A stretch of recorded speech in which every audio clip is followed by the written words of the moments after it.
Salut à tous, aujourd'hui juste une petite vidéo pour vous montrer un petit peu, là on est à repris des vignes, ce qui est pour nous la liane, le coq est d'accord. Pour nous la liane la plus importante au jardin forêt, c'est la vigne. Bon, il y en a d'autres évidemment, il y a le kiwi, tout ça, mais la plus importante c'est la vigne.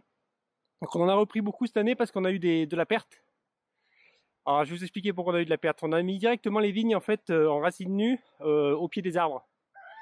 Donc à des endroits ça s'est très bien passé, mais à des endroits il y a des concurrences avec l'ombre, concurrence avec le système racinaire, enfin il y a eu des petits soucis, donc on a eu des pertes, sachant qu'on essaye toujours d'avoir des variétés assez intéressantes pour nous, parce qu'on a un climat froid, et on veut des variétés résistantes. Et donc on recherche en priorité des variétés résistantes au mildiou, au idiome, black rot, et bon, même si elles ne le sont pas toutes, on cherche en priorité ça, et surtout résistantes au froid. Et on prend toujours du précoce, semi-tardif et tardif, pour avoir un équilibre en fait sur les fructifications. Et on a eu pas mal de pertes quand même au jardin forêt, donc cette année on va faire un petit peu différemment. On va les mettre plus proches de la maison, dans des conditions un petit peu plus optimales on va dire. Et ensuite on fera du bouturage comme là on a fait sur cette variété là qu'on a ici. Donc régulièrement on bouture, ça se bouture assez facilement. Et donc on a trouvé des variétés assez intéressantes cette année. D'ailleurs, pour ceux qui ne connaîtraient pas le site Viticabrol, sur le site Viticabrol, on n'a pas de partenariat ni rien. Hein, c'est juste que c'est des gens, des vrais passionnés qui sont, ils ont un peu sur la même longueur d'onde. Ils recherchent des variétés un petit peu partout. Ils vont même partout en Europe pour rechercher des variétés résistantes et résistantes au froid et aux maladies. Et on a trouvé des variétés super intéressantes. Donc on peut que vous conseiller leur site Viticabrol. N'hésitez pas à y aller. Ils sont super sympas, le père et le fils. Et donc voilà, donc concernant nous, les vignes, on va donc les mettre en conditions un peu plus optimales et on bouturera pour être sûr de ne pas perdre ces variétés parce que certaines sont assez rares entre guillemets. Et voilà, et n'hésitez pas à prendre des variétés en racines nues, c'est super intéressant, c'est le bon moment encore. Bon, ici on les a achetées directement dans du sable, hein, juste avec un peu de sable, quelques feuilles dessus. Elles peuvent tenir comme ça pendant des semaines parce que bon, on pouvait pas les planter avant, ça je l'ai. Voilà, donc si vous n'avez pas encore de vignes dans votre jardin forêt, précipitez-vous. Parce que c'est vraiment la liane en or à avoir. Évidemment, bien choisir ses variétés. Hein. On vous en conseillera quelques-unes éventuellement pour ceux que ça intéresse, parce que on n'est pas tous dans le même climat, on n'a pas tous on recherche pas tous la même chose. Mais nous, par exemple, je vous mets une petite liste de variétés très intéressantes pour les climats froids et résistantes aux maladies. Mais il y en a des tonnes et des tonnes, et bon, nous on en rajoute encore tous les ans. Hein. On n'hésite pas. Et parce que de toute façon, on sait très bien qu'il y a des variétés qui vont se plaire et d'autres qui se plairont pas du tout. Alors idéalement, quand vous faites des boutures comme ça, n'hésitez pas à mettre un petit peu de mastic à cicatriser ici pour éviter la dessiccation du sarment. Bon, nous on le fait pas parce qu'on en a suffisamment, donc on prend vraiment, voilà, ceux qui prennent, ils prennent, ceux qui prennent pas, ne prennent pas. Mais sinon, n'hésitez pas à faire comme font les professionnels, hein, de mettre un petit peu de mastic à greffer ou de cire pour empêcher la dessiccation. Voilà, je vous montre juste pour une variété, hein, donc là, bon, elles viennent toutes seules, elles sont juste dans le sable. Donc l'avantage, c'est que là, on a vraiment des beaux pieds avec de la belle racine, des beaux diamètres. Et maintenant, on va aller planter ça. Ouais, donc je vais planter ce pied-là au bord du mur ici, là, pour qu'il soit vraiment bien, qu'il profite bien de la chaleur. Alors, ce qu'il faut faire attention, donc, c'est à pas les planter trop près, hein, parce que ça a quand même un bon système racinaire, la vigne. Bon, là, ici, ça va, je sais ce qu'il y a dessous, donc il n'y a pas de souci, mais allez pas les mettre trop près des fondations. Ça pourrait être un problème. Alors, on peut habiller le pied un petit peu, hein. Bon, moi, j'aime pas trop leur en enlever beaucoup. Mais au moins, toujours les extrémités. Ça leur fait pas trop de mal. Avec un sécateur qui coupe, ça irait mieux.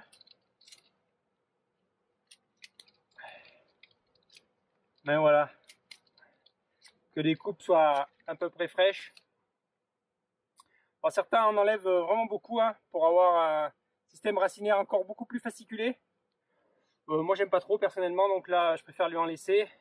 Juste partir un peu. Bon, je peux lui en enlever quand même encore un petit peu. Je vais lui mettre un petit peu plus court parce que j'ai des pierres. Donc la variété qu'on a choisie pour ici, c'est la variété Angela. Une bonne variété résistante. Et donc là, on va essayer de l'enterrer assez profond. Je sais qu'on a la greffe ici. La greffe qui est enrobée ici. Et après, on va essayer de l'enterrer le plus profond possible, pour avoir un système racinaire ancré, bien ancré, et pas avoir un cep qui qui bouge dans tous les sens et qui soit pas bien en place. Bon, par contre, le problème que j'ai ici, c'est que j'ai un énorme caillou là. Donc c'est ou là, pas le choix. Ouais. Voilà. De la menthe. Je vais le mettre plutôt. Ah ouais, je sais pas gagner un caillou. Ouais, là ça risque d'être difficile. Ouais. J'ai une grosse pavasse.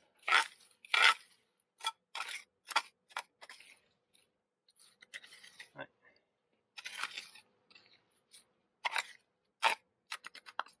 Donc je peux pas le mettre là. Une énorme pierre là, ici, donc là il serait trop engoncé. Alors je décale sur la droite. Donc du coup, où est-ce qu'on peut trouver de la place? Ici. Ah, là j'ai une place. Une vraie.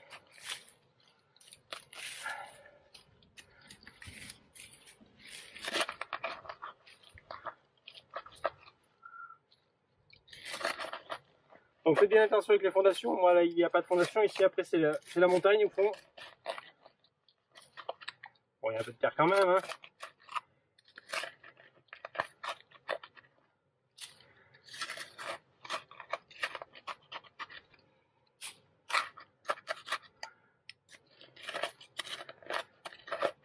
Bon, j'ai mis là parce que la variété Angela est une variété tardive et qui aime bien avoir de la chaleur en fin de saison.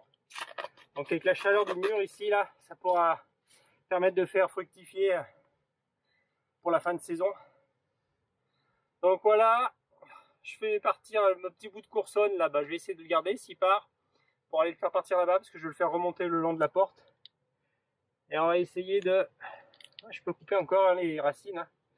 Les racines m'embêtent. Voilà. Ok, donc voilà. Je lui laisse ça et je les fais partir par là-bas, là où il y a de la terre et pas par le mur. Hein. Je vais même leur faire un peu de place là-bas dessous.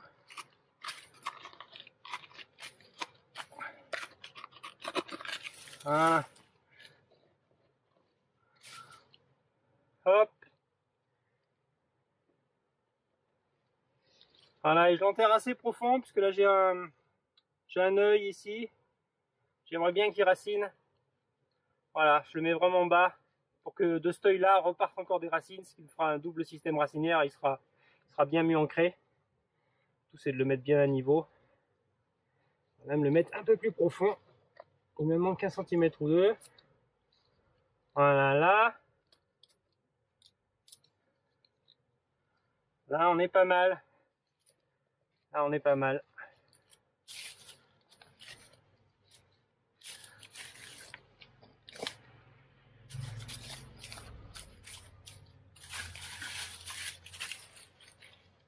Alors, je le mets pas trop contre le mur non plus, parce qu'il va grossir, évidemment. On lui laisse de quoi faire un beau diamètre, quoi. Voilà.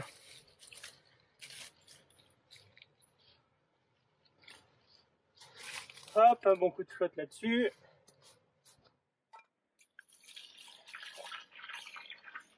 On arrose copieusement, hein. Faut pas hésiter.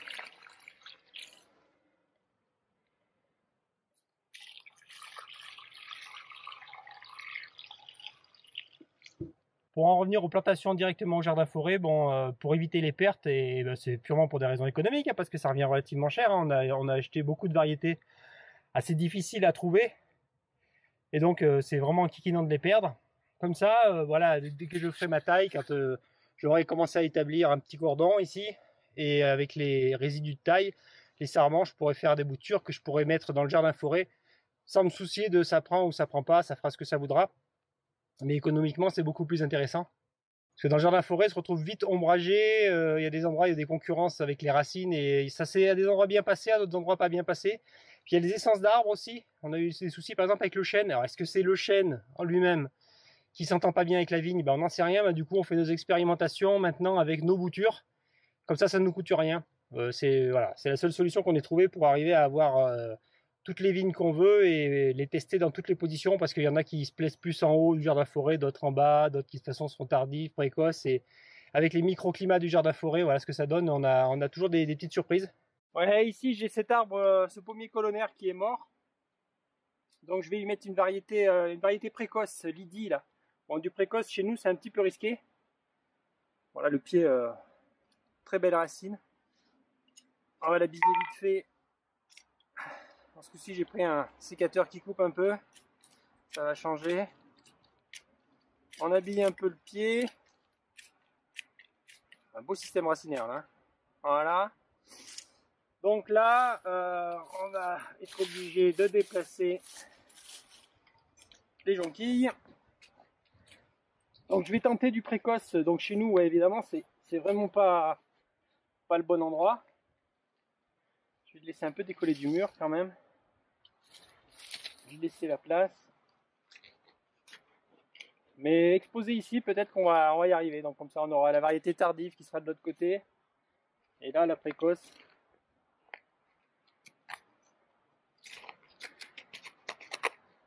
Donc là, il nous faut un bon trou, hein, parce que je voudrais essayer d'aller chercher cet œil là. Je sais pas si je vais réussir à creuser aussi profond. Avec les racines du pommier, c'est pas gagné là. J'ai une grosse racine là. Je crois que là, il va falloir procéder différemment. Si j'arrive pas à choper cette racine là, je vais peut-être l'avoir. Avec le sécateur qui va bien. Voilà. C'est ça qui nous gênait.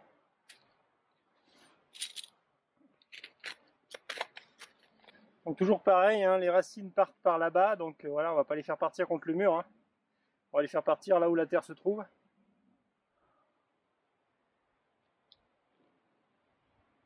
Voilà, là on est bien. On a notre œil là qui va venir raciner de nouveau, qui est au niveau de la terre. Alors, on aura un bon ancrage là. Donc voilà, une nouvelle variété Lydie.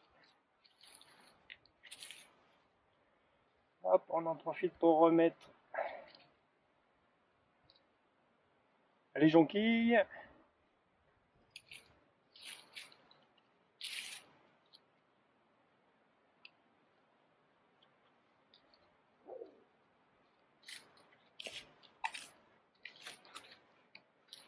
Et même chose, on arrose copieusement.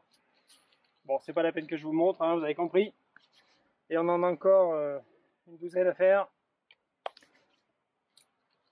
Alors, généralement, on plante à peu près 10 à 15 vignes par an. Des nouvelles variétés, enfin des nouvelles variétés, non, c'est plutôt des anciennes, mais des variétés, quoi qu'il y ait des hybrides, hein, des hybrides de l'INRA. Tout ce qui est hybride résistant, on les prend aussi, mais ce sont surtout de la variété ancienne, hein, essentiellement. Voilà, bah, c'est tout pour cette petite vidéo. On vous donne rendez-vous à la prochaine. N'hésitez pas à liker et à partager.